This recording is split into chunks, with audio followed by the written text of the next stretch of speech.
On March 25, 1957, leaders from 6 European nations climbed Rome's ancient Capitolina Hill to sign treaties that would achieve something unprecedented in human history: the voluntary surrender of national sovereignty to create a united Europe.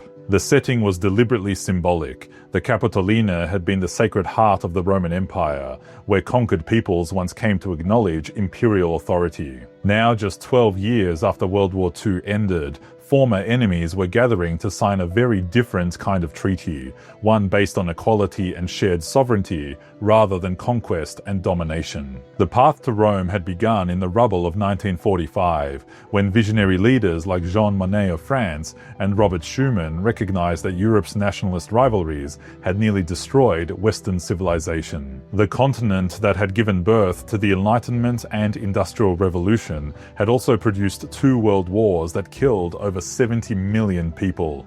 Monnet's insight was brilliant in its simplicity: make war between European nations not just unthinkable, but materially impossible.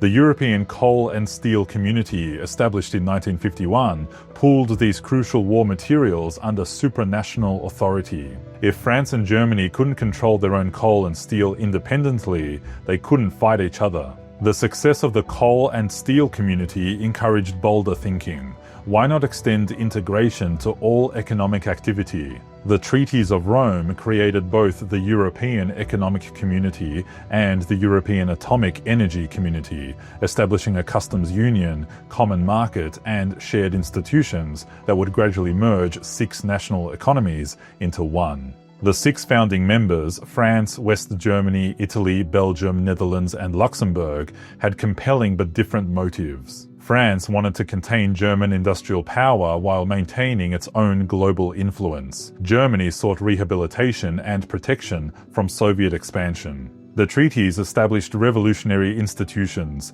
The European Commission would propose legislation and ensure treaty compliance, representing European rather than national interests. The European Assembly, later Parliament, would provide democratic oversight. The European Court of Justice would resolve disputes and establish European law supreme over national law.